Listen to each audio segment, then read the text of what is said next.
Hi use నా లైఫ్లోకి ఎన్నో డిసెంబర్ 31 జాన్ 1 వచ్చాయండి.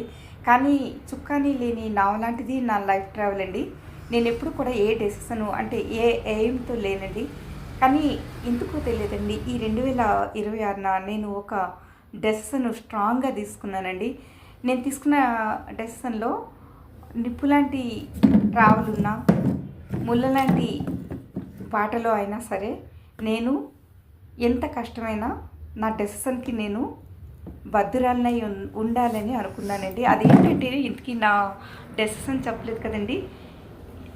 మన చుట్టూ ఉండే రిలేషన్స్లో కొన్ని ఫేక్ రిలేషన్షిప్స్ ఉంటాయండి. వాటిని కట్ చేసుకుని ఎటువంటి హెడేక్ లేకుండా హ్యాపీగా, life is short but full of struggle కదండి మనకు అసలే. కానీ అవేవి లేకుండా హ్యాపీగా లైఫ్ లీడ్ చేద్దాం అనుకుంటున్నానండి. నా డెసిషన్ మీకు నచ్చుతుంది అనుకుంటున్నాను. And thanks for watching.